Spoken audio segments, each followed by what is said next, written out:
জামদানি ও ইলিশের পর খিরসাপাত আমের মালিকানা সত্ত্ব পেল বাংলাদেশ। ভৌগোলিক নিদর্শক বা জিআই নিবন্ধন সনদ পাওয়ায় স্থানীয় ও আন্তর্জাতিক বাজারে এটি এখন থেকে চাঁপাইনবাবগঞ্জের খিরসাপাত আম নামে পরিচিতি পাবে। রোববার বাংলাদেশ কৃষি গবেষণা ইনস্টিটিউটকে খিরসাপাত আমের জিআই সনদ প্রদান করে পেটেন্ট, ডিজাইন ও ট্রেডমার্কস অধিদপ্তর। ইমতিয়াজ হাসানের রিপোর্ট। খিরসাপাত সুস্বাদু আমের জাতের মধ্যে সবচেয়ে জনপ্রিয়। আকারে মাঝারি ও অনেকটা ডিম্বাকৃতির, গড়ে প্রায় 8.5 সেন্টিমিটার লম্বা এবং ওজনে 265 গ্রাম পর্যন্ত হয়ে থাকে এটি। আঁশবিহীন খিরসাপাত আমের গড় মিষ্টতা 23%। আবহাওয়া ও জলবায়ুর বৈশিষ্ট্যের কারণে চাঁপাইনবাবগঞ্জ জেলার খিরসাপাত আমের সুনাম আছে দেশের গণ্ডি পেরিয়ে আন্তর্জাতিক অঙ্গনেও। চাঁপাইনবাবগঞ্জের এই আবহাওয়া এবং গুণগত মানের কারণে সেখানের আম কিন্তু অত্যন্ত সুমিষ্ট হয়, কারণ সেখানে থাকে পুষ্পায়নের সময় কম বৃষ্টিপাত, ফল ধারণের পরে অতি উচ্চ তাপমাত্রা, যা আমের বৃদ্ধিতেও সহায়ক হয়। সেখানে থাকে কম বৃষ্টিপাত, আমের অর্থাৎ বৃদ্ধির সময়তে যদি কম বৃষ্টিপাত থাকে তাহলে সেখানে অত্যন্ত সুমিষ্ট মানের আম উৎপাদন হয়। দেশে শতাধিক প্রজাতির আম থাকলেও বর্তমানে বেশি চাষ হয় 45 জাতের আম।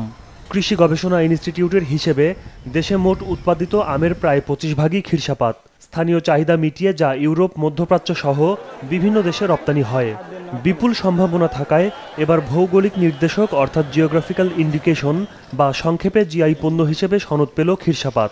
চাঁপাইনবাবগঞ্জের যে খিরসাপাত আম আজকে আমরা যে জিআই পণ্য হিসেবে আমরা নিবন্ধন করতে পেরেছি, এরপর থেকে অন্য কোনো দেশ এর জন্য ক্লেম করতে পারবে না এবং রপ্তানি হিসাবে যখন এই আমটি পণ্য হিসাবে যাবে তখন চাঁপাইনবাবগঞ্জ খিরসাপাত আম হিসাবে বিশ্বের কাছে পরিচিতি লাভ করবে এবং এর উৎপাদনকারীরা এর সুফল পাবে।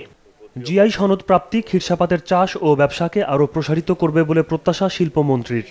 সামনে বিখ্যাত অন্যান্য জাতের জিআই নিবন্ধনের জন্য মন্ত্রণালয় থেকে সব ধরনের সহযোগিতার আশ্বাস তার।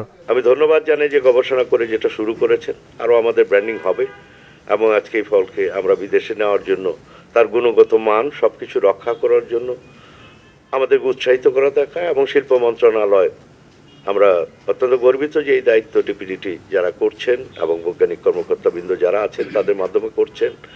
It should be continued and will continue hour supports. আপনাদের গবেষণার জন্য যে সাপোর্টের দরকার আছে will continue it.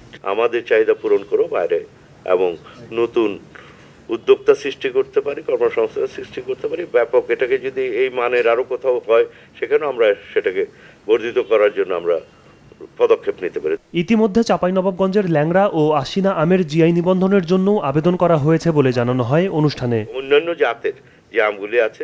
Imtiaz Hasan, business report, Maasranga television. আমাদের লোকাল মার্কেটও কনজাম্পশন